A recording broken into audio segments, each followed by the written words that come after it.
The last thing you want to hear when you need your auto insurance most is a robot with countless irrelevant menu options. Which is why with USAA Auto Insurance, you'll get great service that is easy and reliable, all at the touch of a button. Get a quote today. Restrictions apply. USAA. This episode is brought to you by Temptations Cat Treats. Your cat will come running for the perfectly irresistible Temptations Creamy Puree and Temptations Lickable Spoon Cat Treats. The best time to feed lickable cat treats to your cat is anytime. Feed by hand for a playful moment, in a bowl for a creamy treat, or as a topper to make mealtime fun. Visit TemptationsTreats.com to learn more. Vitamin Water was born in New York because New Yorkers wanted more. Like more flavor to go with all the flavor. A refreshing drink after climbing 6 flights of stairs to a walk-up apartment, or standing in the subway station in 100-degree heat. Focus when I have an 8-hour shift. And XXX after I was out all night at a club. Call XXX. Drink vitamin water. It's from New York. From the Fifth Quarter Studio in Madison, Wisconsin, you're listening to the Basketball Leadership Podcast. Here are your hosts, Steve Collins and Greg Berg. Hey, Coach. Welcome to the Basketball Leadership Podcast. I'm so excited you decided to join. Before we jump in, real quick, go over and check out Coach Berg's website, gberg.gumroad.com. It is awesome. You will not be disappointed. It's a little bit of everything. There's free resources over there with a preseason checklist, off-season playbook, all sorts of great things. Go over and check it out. All half of it's free. I should yell at him for all the free stuff he's giving away, but it's great.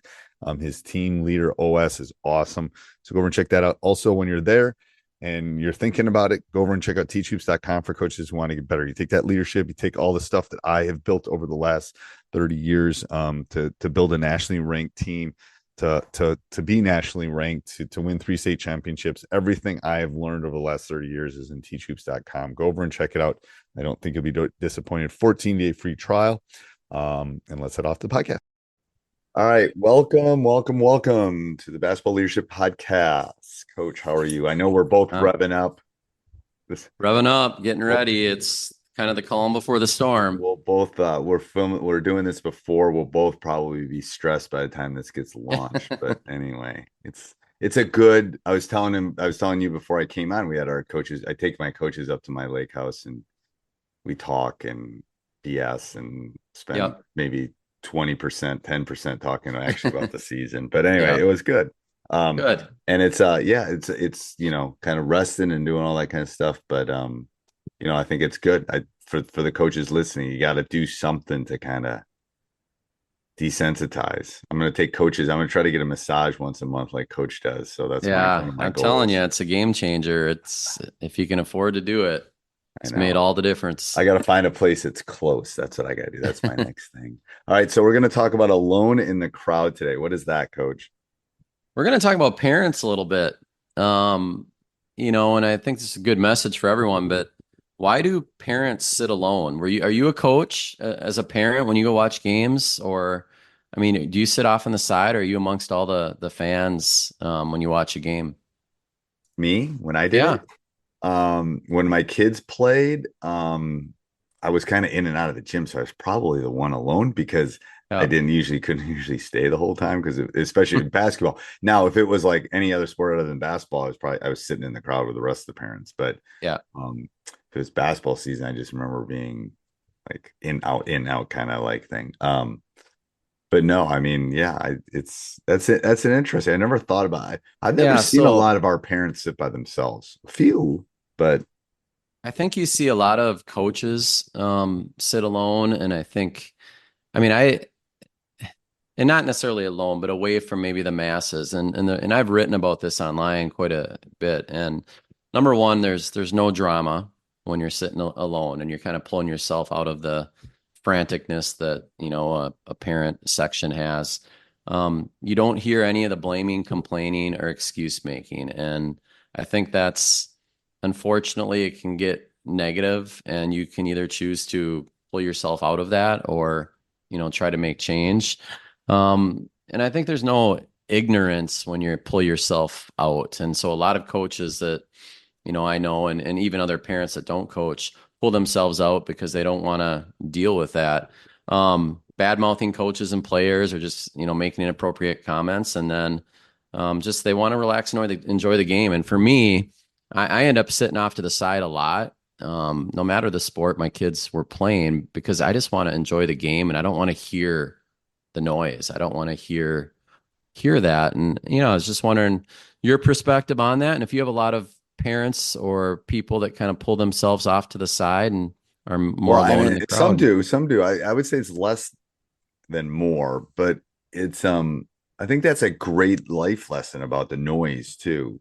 I'm mentoring some coaches right now, in my championship access, and I had one of them boxer me the other day, and he was asking about, like, he feels like there's all this noise, and it's like and you and I were talking before we came on about defense and simplifying, and so I think it's actually even bigger than just a game thing. It's like, yeah, I feel like I know less now than I did 35 years ago when I was 25. But it's because of all the stuff. It's all that, I always tell the story of COVID with all those free it was just too much. I had to, like, my wife, I said, I can't watch any more of these clinics. I just, like, it's too much. It's too much noise. It's like, and it's similar to that with parents. It's like, you just need that. You need space to get away and kind of clear your head, and simplify, I think is one agree. of the And I think, and we've both said this a lot, but the longer that you are in this, the more you understand the importance of simplicity. And I think the best teachers simplify the game or simplify what they're teaching. You do that with stats, very complex course. How do you simplify that for kids to understand? And you have all this noise and distraction. How do you narrow down to what really matters? And less is more. Yeah. And it's like, I was joking with Coach because just before we jumped in, I was doing lesson plans for the week. And it's like, and that's exactly what I was doing. We're teaching some stuff, some higher level stuff with tables and calculator and how to read a normal distribution, all this stuff. And it's like, and I literally, like, had this, I went back and looked, and I go, that didn't work last year. That was way too much for them, too fast. Yep. So it's like, I dumped about a third of it. I moved it down a couple of days. I said, I just got to lean in. And there's something I did on Friday, like 2 or 3 days ago, that I spent the whole day on it, because it was like, I knew I could just see about 5 minutes in. It's like, whoa, their eyes, they're spinning, and we just got to pivot, So yeah, I think you're right. It's simplifying. I don't remember what book I was just reading about that, but it's like, you gotta simplify. They can't handle it. And you gotta decide what's important to you as a coach. And it's part of the art of coaching. The longer you're in it, the more you really understand and appreciate that, and you make those subtle changes that help. And we did about 10 years ago, we went to a simple, like, color zone at the end of a game. Like, red means don't shoot. Yep. Red means Coach Collins's head will explode if you shoot. Yep. Yellow it's like stoplights. We went red, yellow, green. We simplified as much, because I didn't want any question about, you shouldn't shoot, you can shoot, yes, shoot. Yep. like there's no questions. They know red, green, yellow. And that was one of my middle school teachers said, we just got to make this easier for them, Steve. It's way too much for them. Yeah. Because they're already tense. It's the end of the game. What do I do? Am I supposed to shoot? Am I not supposed to shoot? What am I supposed to do? Yep. And we've done a lot of that stuff within our program just to make it easier. But again, going back to the initial question with lone in a crowd, it's like, yes, I think from a mental standpoint, so much better to simplify and just get away. I agree. Yeah. It's the noise. Yeah. It is the noise. On your red, yellow, green, I have the same thing for red. But I put in it's funny because my wife knows it, and she doesn't know basketball, but she knows when we yell M&M, it's milk a minute. And so M&M, love that. Oh my gosh, I'm stealing that. So red is, we're holding for one shot, no shots, nothing but layups. M&M, we're going to milk a minute. And obviously now with the shot clock in Minnesota, we don't run M&M much anymore, but we could. But it used to be, we're just going to take 45 seconds off the clock, milk some time. We're still going to stay aggressive, but it's a good kind of tweener tempo changer. Done. I'm gonna have my coach get because usually I'll say it, but then he holds up cards. Yep. I think we might just get like a big M&M figure. Yeah. That's awesome. Big old chocolate or red M&M or whatever. Milk a minute. I love that. Yeah. I know. And I don't do that very often, but there's a time where you have to take some of that momentum out. Yep.